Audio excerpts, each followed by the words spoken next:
Hello there, good morning to you. Welcome. This is Newsroom here on GHOne Television. My name is Lantam, Papanko. Let's take a look at the headlines making the bulletin this morning. And coming up on Newsroom, private legal practitioner Justice Abdullahi has sued the Attorney General and the police service over the appointment of a deputy IGP in charge of operations. Also ahead in the bulletin, the Attorney General describes the court's decision to acquit and discharged Kisiel Atoforsen and Richard Jakpa as erroneous, while the opposition NDC says the decision reposes confidence in the judiciary. But how will this play out, as the Attorney General has hinted of an appeal to reverse the court's decision? We'll find out shortly. In Parliament, the minority has charged President Nana Addo Akufo-Addo to sign the Affirmative Action Bill, which has been passed into law, to become an act.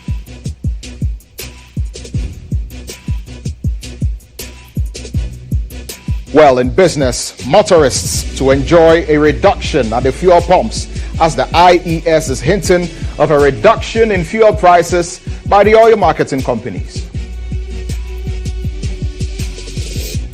And later on the international front, we'll take you to our neighbors, Nigeria, where there are plans of days of rage over mountain hardships in the country.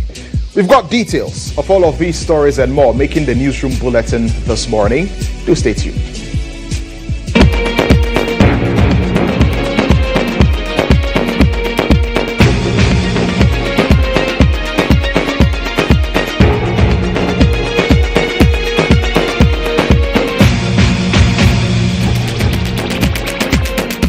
Thank you very much once again for joining us. The bulletin is streaming live on Facebook. You can also connect with us on our other social media platforms, on YouTube at GHOne TV, and of course it's the same handle across Facebook, Instagram and X. Now, a private legal practitioner, Justice Abdullahi, has filed a lawsuit against the Attorney General and the Ghana Police Service over the recent appointment of a Deputy Inspector General in charge of operations by President Nana Addo Akufo-Addo.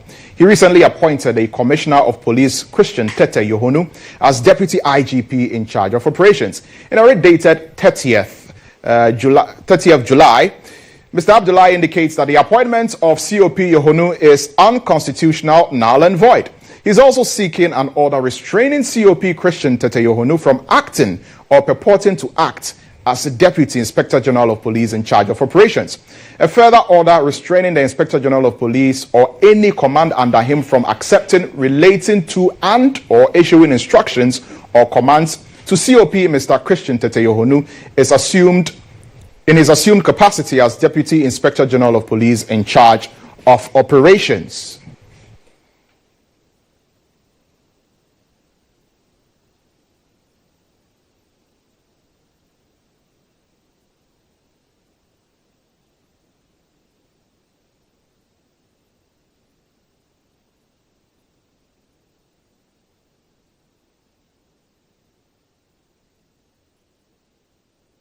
Now, Justice Abdullahi, the man who has filed this suit in court, is joining us via Zoom for a conversation on this and the reasons why he believes that this appointment is erroneous. Justice Abdullahi, thank you very much for joining us here on Newsroom. You're welcome to the bulletin. Why do you believe that the President's appointment of COP Tete GHOne as a Deputy IGP in charge of operations is erroneous? Thank you. So, this is it. We have laws regulating the police service, and this law is clear as to the ranks and the hierarchy of the police administration. And so you have the IG, the commissioners, and then all the other portfolios follow down. And this is clearly stated under the Police Services Act. The Police Services, of course, Act takes its root from the Constitution. The Constitution only mentions the IG, and so naturally, the Act details out other things. Then somehow we had a CI which created a deputy IG.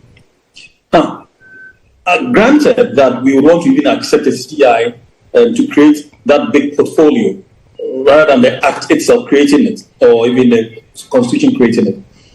A CI created this position. So if you want to be accepted, that's fine. However, what the CI did was to create a deputy IGP. A deputy IGP. Simplicity. It does not leave room for deputies. It does not leave room for a deputy with specific instructions. In fact, the CI actually details out the functions of the deputy IGP. But what the president has done is to create a portfolio that does not exist in the law. It doesn't exist in the Constitution. It doesn't exist in the Police Services Act. It doesn't exist even in the CI that created the deputy. The scary part is that because of what the president has created, chances are that other deputies could even be created out of that. So the whole idea of this suit is to declare as null the appointment as made, and if the president so wishes, to simply name COP GHOne as a deputy IGP. I think that is easier to accept, at least on the grounds of the CI that created that office, than creating an office and giving it additional, creating additional offices which doesn't exist and unknown to the law. This is the whole essence of this suit. Right, but also, is to avoid abuses and multiplicity of deputies. Okay, so you're saying in essence that once it is an appointment of a deputy IGP in charge of operations, because operations has been attached, then it leaves room for the possibility of there to be other appointments made, and you believe that that is contrary to absolutely to the act. That is just one angle of it. The other angle is the fact that there is nothing like a deputy in charge of operations. That is not known to the law. But what is known to at least the CI, which is a subsidiary, is a deputy IGP. Right. Simplicity. But doesn't the fact that the title begins with deputy IGP, does it matter whether or not it's deputy IGP in charge of operations or in charge of administration or anything of the sort? Because if you look, at the laws or the statutes that we have, I mean, there is that opportunity. It's provided for there to be a deputy IGP. So he still has the title of deputy IGP. Does that not suffice? But that's the whole point I am making. That if the president wanted to create a deputy IGP, there wouldn't be a difficulty with that. Right. We probably would accept it on the grounds of the CI that created it. But the moment you go beyond the CI and create additional offices that do not exist, first, because the office that has been created for the deputy IG doesn't even exist in itself. So, which is why I hinted to the possibility of, for instance, another deputy IG coming with a different portfolio. Yet the CI that created that office can only admit of one deputy. But with this new portfolio, we can admit of multiple deputy IGs coming up. And wouldn't be surprised if tomorrow you find several other deputies being appointed, one in charge of administration, one in charge of finance, one in charge of human resources, one in charge of welfare, one in charge of all kinds of things. How would you question those ones? Right. So the reliefs you are seeking in court, you want the appointment of COP GHOne to be declared null and void because it is deputy IGP in charge of operations.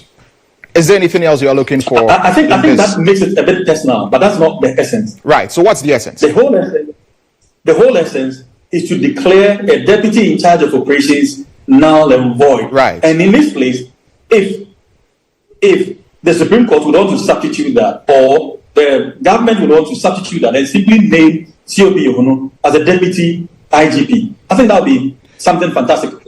Mind you, let's all know that the only reason why people are interested in this matter is because of the man GHOne, because right. He is admired, he's loved, he's appreciated, and he's touted as one of the best police officers in Ghana. Right. So his appointment is not really an issue for anyone.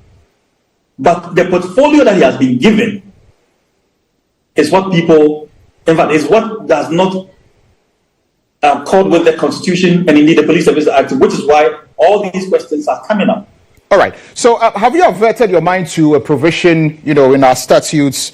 I go to about part 3, which talks about the police council, and I go to section 13, and it says protection from legal proceedings. If, with your permission, I read, it says the chairman and any other member of the police council shall have the same protection and privilege in case of any action or suit brought against him for any act done or omitted to be done in exercise of his duties in relation to the hearing of appeals under section 20 of this act, as is by law given to acts done or were spoken by a judge of a superior court of judicature in the exercise of his judicial office. Does this in any way apply to the suits that you are filing, or can it prevent you? Do you envision that it can prevent you, or it can stop you from filing a suit against COP Tete GHOne, since he is a member of the police council?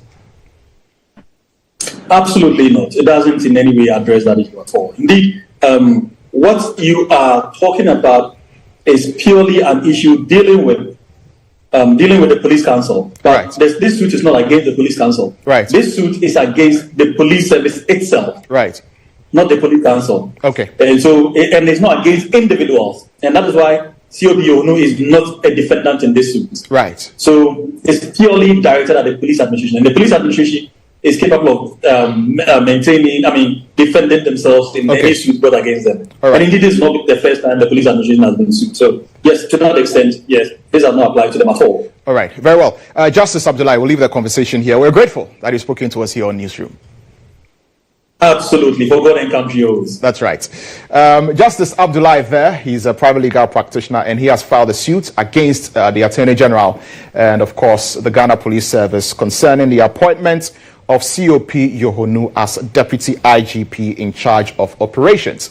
Now, the Attorney General, Godfrey Adame's notice to file a reversal of the appeals court's decision to acquit Minority Leader Dr. Kesela Tuforsen and businessman Richard Jakpa has been criticized. Yesterday, the Attorney General in a statement described the acquittal as grossly unfair to the nation and inimical to the fight against impunity and abuse of public office.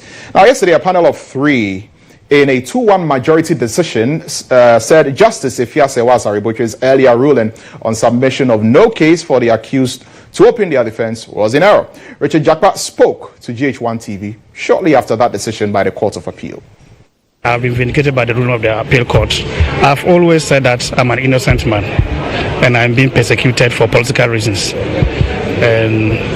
And the Court of Appeal has vindicated me on that stand that I've always been saying. He's Attorney General. He can go to the Supreme Court, and even after the Supreme Court ruling, he can still go for review if he so pleases. It's a legal process. And I'm a combatant. I'm a warrior. I'm ready for every battle. So if you want to go to the Supreme Court, I'll meet him there. Now, the Director of Legal Affairs for the NDC, GHOne Dujitamaklo, has described the Court of Appeal's acquittal as one that reposes confidence in the judiciary. He's also repeated calls for the resignation of the Attorney General. He spoke earlier on Star FM. How do you take this Attorney General serious? This is an Attorney General who goes to the point of conspiring, causing an accused person to implicate a fellow accused person, and you want to take him serious? It is rather his conduct that is inimical to the practice of law and the legal profession in this country. Grateful. I am surprised that he is still holding the office of the Attorney General. If he has the alien singular of honor left in him, he should be resigning. This Attorney General is a regime Attorney General. He's not an Attorney General of the Republic of Ghana. He shouldn't bring himself. He shouldn't. What the judges have done is to restore public confidence in the work of the court, more than everything that he has done as an Attorney General of this Republic.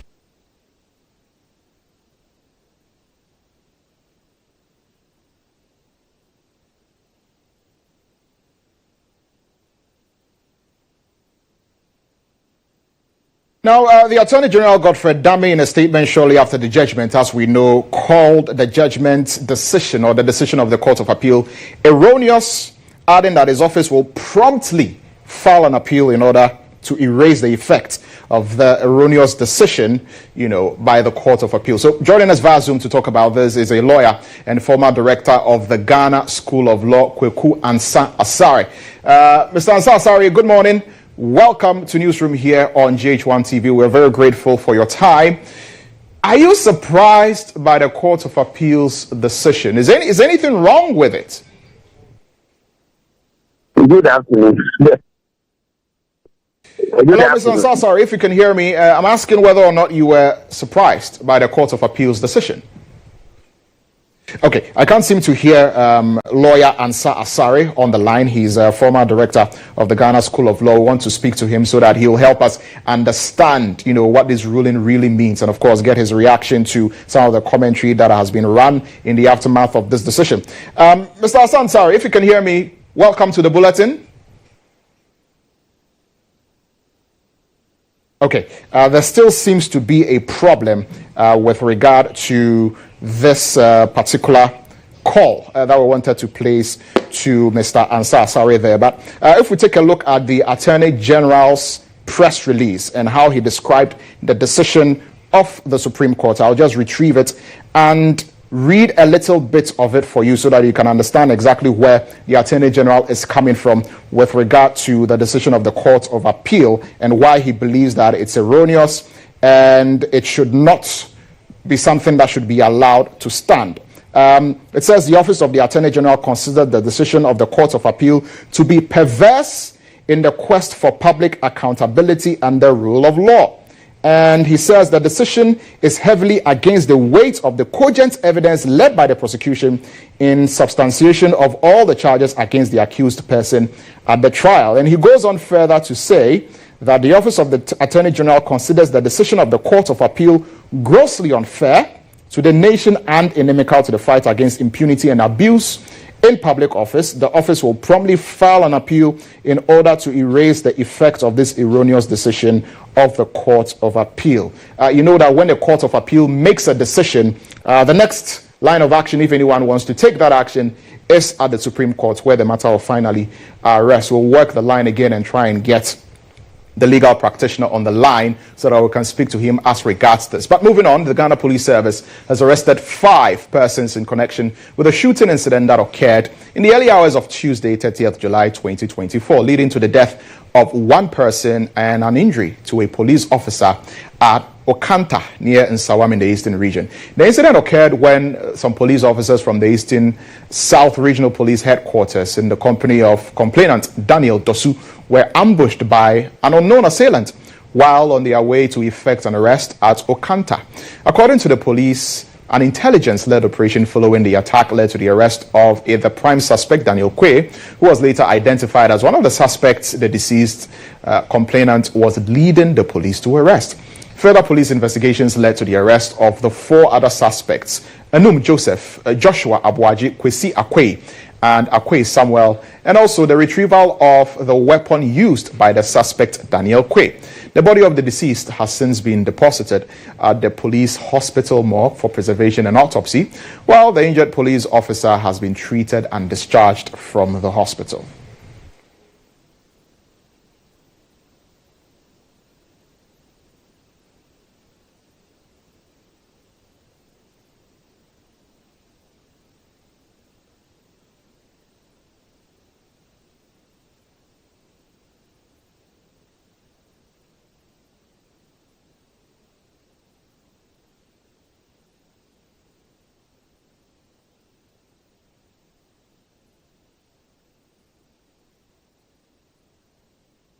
Now, Parliament has finally passed the Affirmative Action Bill after years of unsuccessful attempts. The bill, which aims to empower women, offers them places at the decision-making tables and addresses all forms of gender-based discrimination, as has been in the works for years. Now, President Akufo-Addo had to apologize for failing to make a decision to pass it during his first term as promised. Now, after heated arguments on some clauses late Tuesday night, Parliament finally passed the long-awaited bill.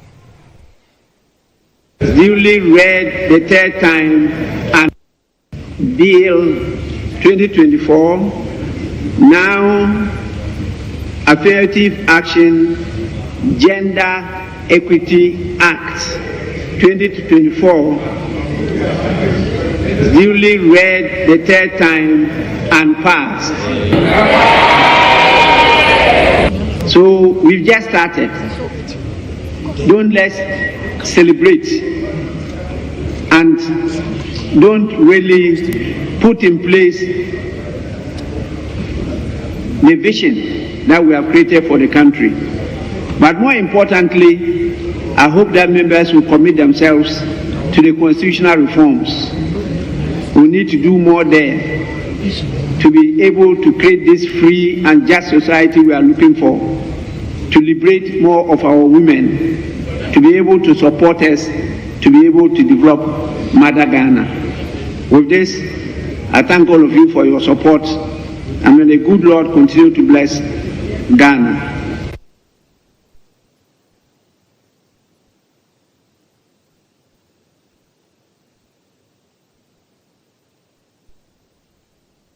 Meanwhile, speaking to GHOne News after the passage, the Member of Parliament for the Ketu South constituency, Abla Jifa Gomashi, expressed relief, though she concedes that the legislation is not a solution to every problem that Ghanaian women face. Now, Jifa Gomashi attributed the passage to the intervention from the former President Mahama, who, according to her, charged the Speaker to ensure that it was done before the House rose. Now, the former Deputy Minister for Creative Arts consequently urged President Akufo-Addo not to just sign this bill, but also address all outstanding bills with implications for women. This has been in the pipeline for as long as I can remember. One parliament after the other, one government after the other. Everybody has chipped in a little bit, and today we can all just say, aha. I want to, before you ask your second question, I want to thank His Excellency President John Dramani Mahama for asking Mr. Speaker, or adding his voice to Mr. Speaker to make sure that this is passed in this sitting.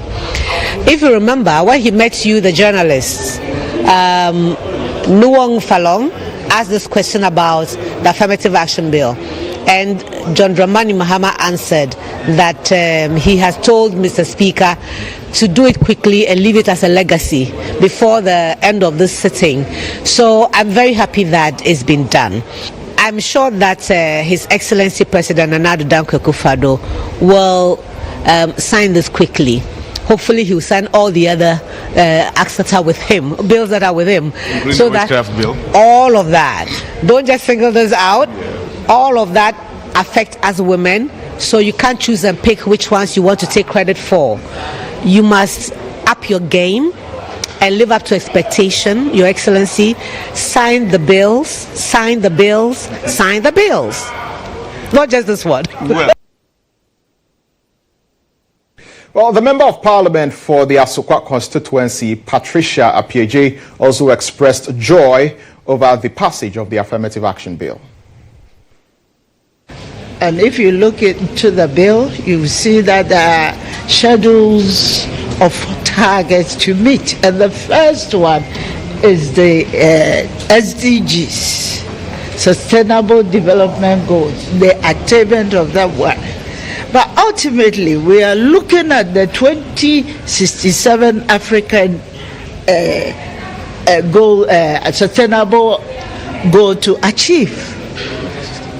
And we are on that note, we are talking about equality. So we believe that if we want to move from 1 to 2, it should be a gradual process. So if we adopt an equality at the term equality, it may be very difficult to attain that kind of equality. But we believe there should be fairness, or there should be an attempt to close the imbalance that we experience with regards to the proportion of women and men serving in governance and economic activities, and also even in the private sector.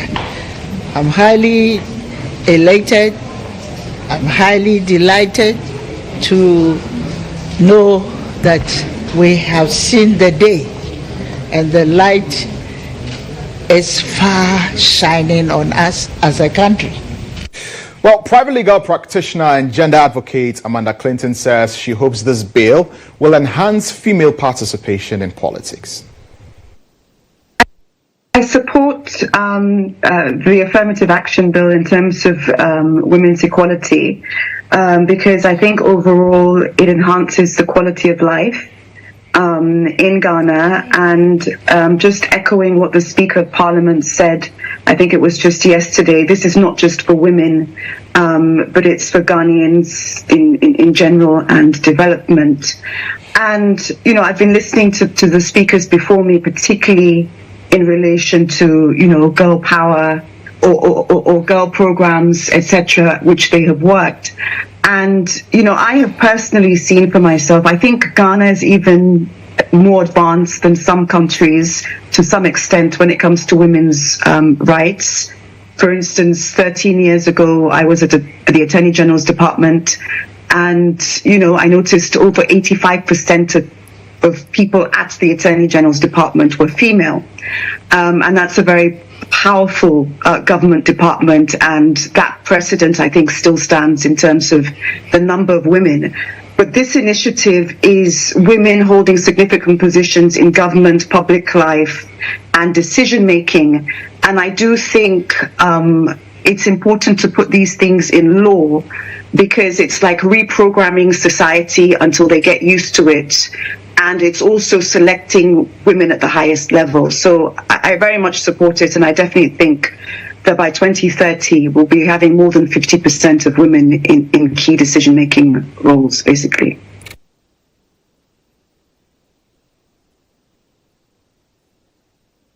Now, if you're wondering what this affirmative action bill that has been passed is all about, here is my colleague, Nana Ama Aqua, giving us an explanation. On Tuesday, July 30, 2024, the Affirmative Action Gender Equity Bill 2024 was finally passed for the President's assent. But I hear you asking, what exactly does that mean for you and me? Well, first off, the objective of the Act is to ensure the attainment of gender equity in the political, economic, educational and cultural spheres of society. The government has been tasked to use policies and programs to ratify and amend political, economic, educational and cultural gender imbalances in Ghana. Now, the bill has been in and out of Parliament for the last 13 years, but now it will give women full integration in terms of positions of authority, decision-making in the public service, and all mainstream spheres of development. So let me break this down a little bit for you.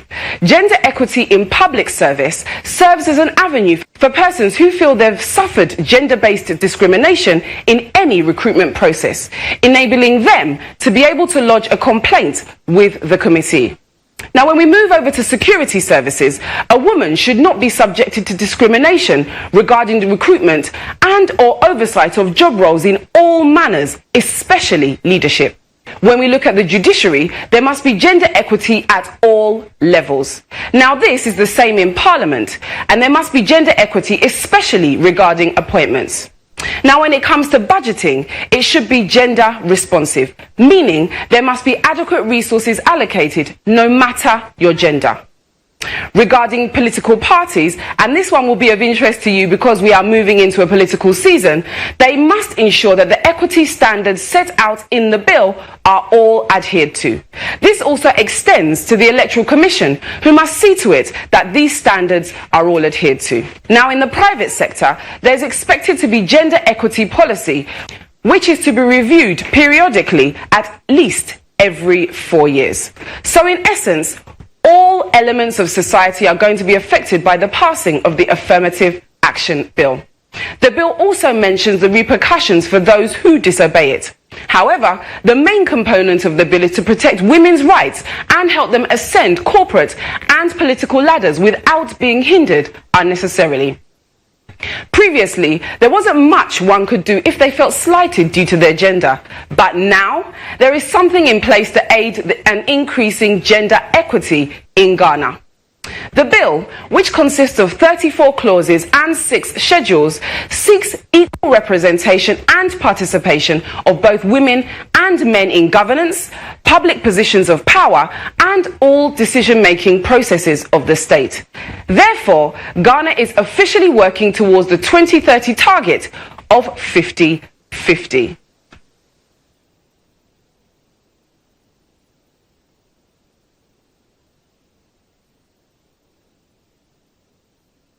Well, be reminded that this bulletin is streaming live on Facebook. And of course, you can connect with us on our social media pages, Facebook, X, and Instagram at GHOne TV. And of course, when you see what's at the bottom of the screen, you can scan the QR code and it will take you straight to our website to bring you more news. It's time now for the Election Hub.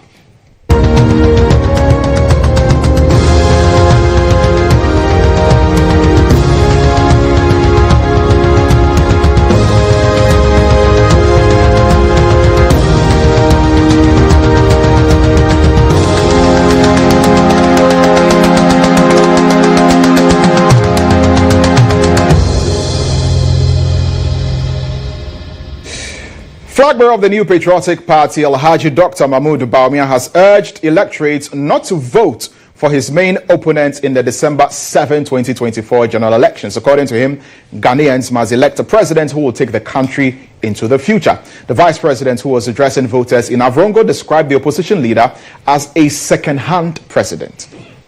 We are going to elect a new president in 2024. In December 2024. And when I say a new president, I mean a new president, not a second-hand president. I mean a new president. We are going to elect a president that will take us into the future, not a president that will take us back into the past. We are looking forward. We are not going backwards. We want a president who thinks about possibilities, not impossibilities.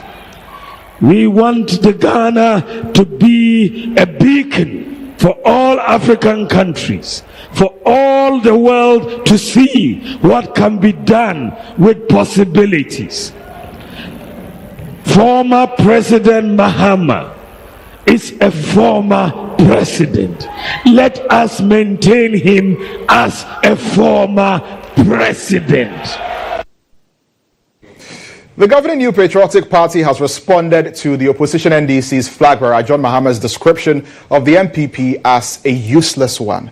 According to the NPP, it took the same useless NPP government to create the Savannah region, which he could not do despite calls from the people to have it done during his tenure as president. The NPP accused him of not initiating or completing any profound projects in the 5 regions of the north during his tenure. Hence, he cannot say the governing party is useless. Here's Deputy General Secretary of the NPP, Haruna Mohammed, speaking to GH1 News in Bolgatanga in the Upper East region.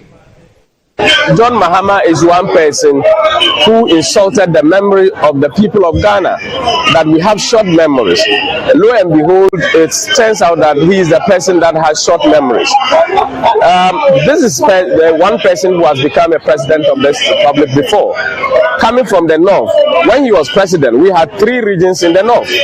That was the northern region, the upper east region, and the upper west region. The people of the north, including the people of Savannah, were fighting and making requests to get a region. He could not do it as president when he had the constitutional power to insist and to create a region. He could not do it.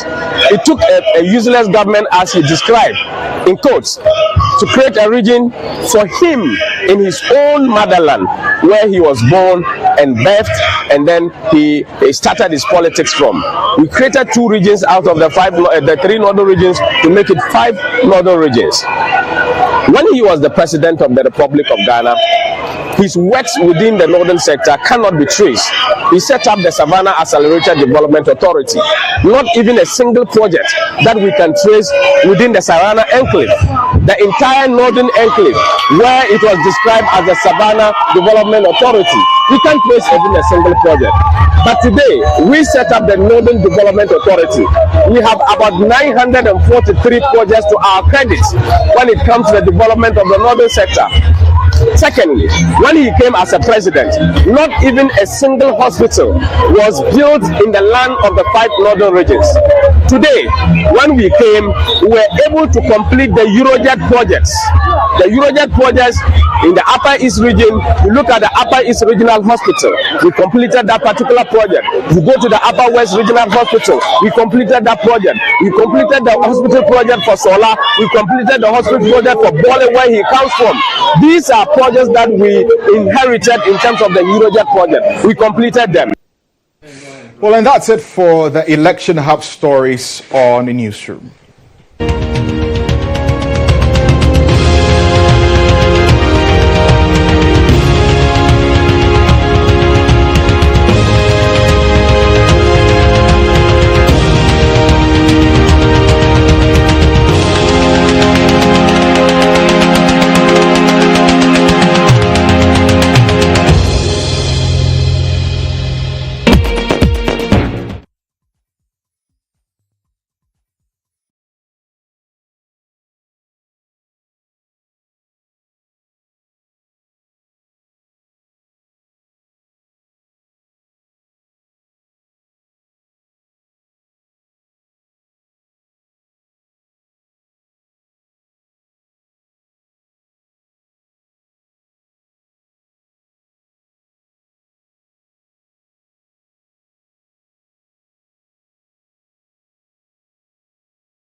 Welcome back. This is Newsroom here on GHOne TV. Let's bring you business news now.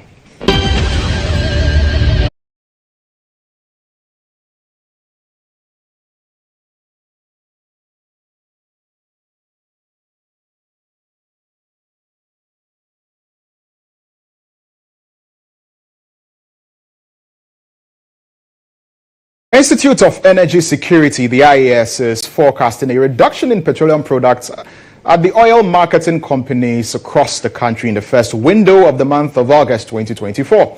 The reduction, according to the IES, is attributable to anticipated fall of favorable dynamics in the international fuel market, coupled with slow depreciation of the Ghana cedi in the month of July. Motorists are therefore, per the IES's prediction, expected to enjoy price falls between 2% and 4% in the coming days.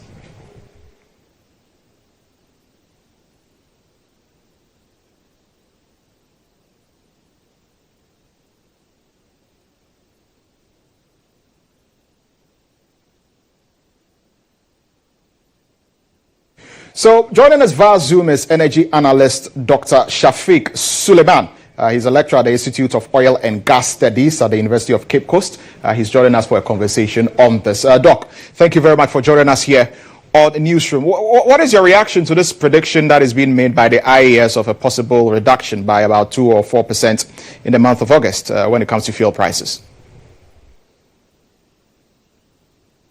Okay, thank you very much. Thank you for having me. I think it's a good call. As at 15 days ago, there's been a gradual decline in global crude oil prices. When we say global crude oil prices, we are talking about prices from key benchmarks. And the key benchmarks, we have WTI, that's West Texas Intermediate, and then we have Brent. Brent is the most traded crude, and Africa, Ghana, we are all benchmarked to Brent. So for the past few days, Brent has been decreasing in price. From about $84 to about $78. It means that in Ghana, our refined petroleum products are benchmarked. Pricing of the refined petroleum products are benchmarked to the Brent crude oil. And I think even though the exchange rate is the most predominant determinant factor for refined petroleum product prices in Ghana, crude oil or global crude oil prices also have close to 20% to 30% effect on the downstream prices of petroleum product prices in Ghana. So since we are seeing a reduction from $84 in the past 15 days to $78 in recent times, it means that there will be a very marginal decrease in refined petroleum product prices in Ghana, since we are hitting the first window from tomorrow. So we are expecting that the retail outlets would reduce based on what MPA and the automatic fuel price adjustment formula would give out tomorrow. But then it's so relevant to still reflect on the fact that refined petroleum products in Ghana are hinged on the exchange rates, and that's actually the main focus. It means that anytime there's an appreciation in the dollar against the cedi, refined petroleum products are going to keep going high, and not until we are able to get a better exchange rate, we are able to get a reduction in the cedi to dollar exchange rate. Refined petroleum products are still going to be the way they are. And mind you, they are very expensive. I can assure you, refined petroleum products in Ghana are extremely expensive. You can be talking about relative compared to other countries or other neighboring countries, and you may think that ours is a little bit cheap. But in terms of our purchasing power parity in Ghana and workers' microeconomy and effect of it, petrol is extremely expensive, and it's actually affecting a lot of us, including myself and you. So I think relatively 2% decrease is actually highly insignificant, but it's still half a loaf is always better than none. So we still appreciate it going forward. Very well. Thank you very much for speaking to us here on Newsroom, Doc. And you just heard us speak to Dr. Shafiq Suleiman, who is a lecturer at the Institute of Oil and Gas Studies at the University of Cape Coast. Now, in alleviating post-flood suffering in the most vulnerable areas of the East Gonja municipalities, selected victims have undergone intensive entrepreneurial training to enhance their livelihood resilience, both in trading and agriculture. Now, following the training, the World Vision Ghana provided the affected victims with an assortment of items and cash as startup support for the year. The story brings you more.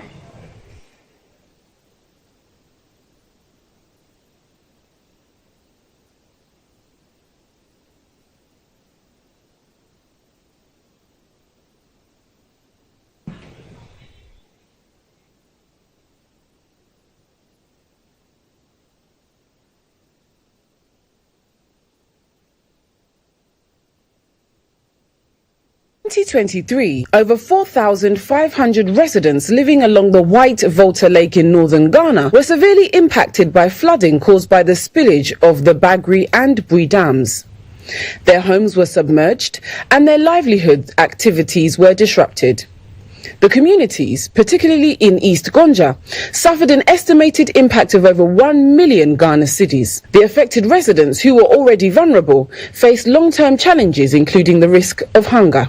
To address this, World Vision Ghana took assertive action by initiating entrepreneurial skills training for 50 women's groups in 18 communities. The training focused on detergent production and included cashback and startup inputs. In an interview with GHOne News in Salaga, the regional operations manager of World Vision Ghana, Francis Guma, highlighted the organization's assertive support, stating that $150,000 was used to build resilience and provide assistance to 1,800 women and 900 girls who were identified as the most vulnerable. The people who are here are the most vulnerable we are working with. We have 1,800 women who are most vulnerable who have been identified, provided with skill sets. For most of them, especially the women, they have been trained on savings for transformation, and the savings for transformation allows them to realize additional income to be able to better their lives. They have also been trained on how to produce other soaps in ensuring that they are able to sell these soap to better the lives of the various households that they find themselves. Again, we are providing them with cash transfers, and the cash transfers are supposed to allow them to be able to purchase whatever they want in the open market. Some affected beneficiaries spoke to GHOne News after receiving the relief items.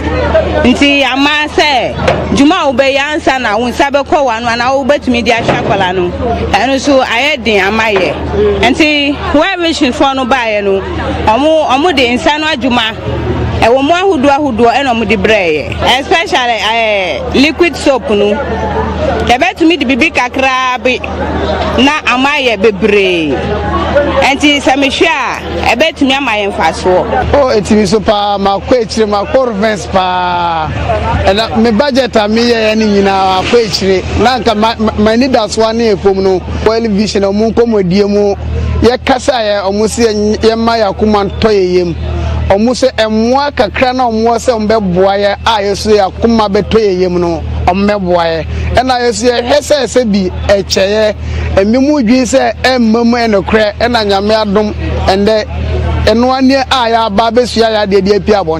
NADMO coordinator for the East Gonja municipality, Al Hassan Suraj, emphasized that the organization has commenced the sensitization of residents living along the riverbank in anticipation of the dam spillage. Additionally, World Vision Ghana delivered 300 bags of fertilizer and crop seedlings to the severely affected beneficiaries. And that's it for business here on Newsroom. We'll take a short break and return with some more stories for you.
Welcome back to the Bulletin. It's time for sports. Monica Bukhari is in the studio with the details. Monica, what's in sports? Good afternoon, Lantam.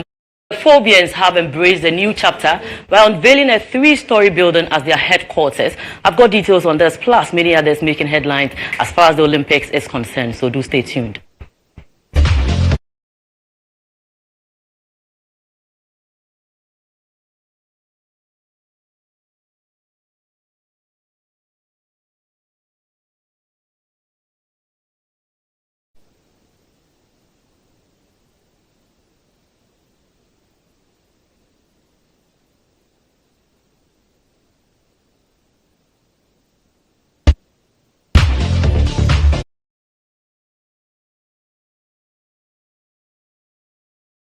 Now, Accra Hearts of Folk unveiled a 3-story building commercial complex on Tuesday, signaling their commitment to enhancing global competitiveness.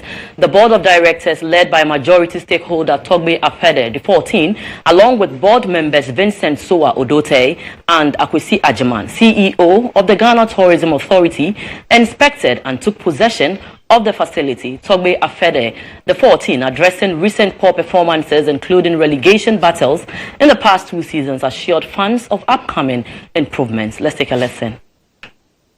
Solid group of players. We're working at it. We want to assure our fans that management is committed, board is committed to assembling the best squad possible. It takes time because a lot of constraints are beyond your control. You may want a player who is not available, but as much as we can find those who are available, we will bring them into the family to ensure that infrastructure-wise we are solid, management-wise we are solid, in terms of players also we are solid. And we continue to build our technical team. We're happy that we are building strength across all the sectors of football. So we are not only looking at the main team, but of course Auras is getting attention. Royal Oaks, our juvenile side, getting attention. And of course the Oaks, our female side, is receiving and will continue to receive a lot of attention. Now let's head to Paris, where Simone Biles has won the 5th Olympic gold medal after anchoring the United States of America to a commanding final. The 5-woman squad of Biles returned the USA to the top of the Olympic podium in dominant fashion after posting a combined score of 171.296 seconds, nearly 6 points, clearly off Italy, who earned their first artistic gymnastic medal in 96 years. Brazil took bronze, the first team medal in their country's history, keeping Great Britain off the podium by a scant of 0.234 points. Simone Biles continues to amaze at 27 years old as she becomes the first ever female gymnast to land the double pike of the Olympics.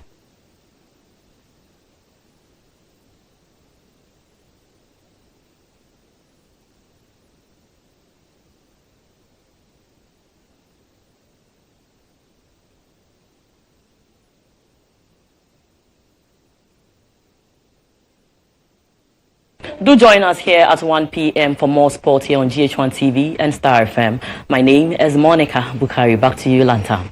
Thank you very much, Monica Bukhari, with the latest in sports. And it's time for international news.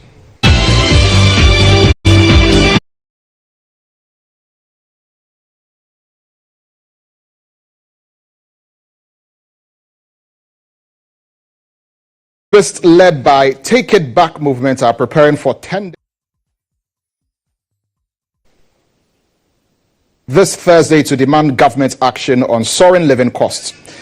Bano Olakugun, a key figure in the movement, emphasized that the demonstrations are driven by severe inflation, which has made basic necessities like food and medicine unaffordable. Nigeria is grappling with its worst economic crisis in decades, with annual inflation at 34.19% and food prices skyrocketing. The government has responded with calls for patience and promises of relief measures, but protest organizers remain unconvinced, arguing that more substantive changes are needed. In recent weeks, the government has announced various concessions such as financial support for young entrepreneurs, new job opportunities at the state oil company, but activists say these measures fall short. Inspired by successful protests in Kenya, the Take It Back movement is also calling for radical reforms, including the release of Biafran leader Nnamdi Kanu and allowing Nigerians abroad to vote. The situation is tense, with warnings from state officials about potential violence, but organizers are resolute, insisting that the protests will proceed to address the economic challenges facing the nation.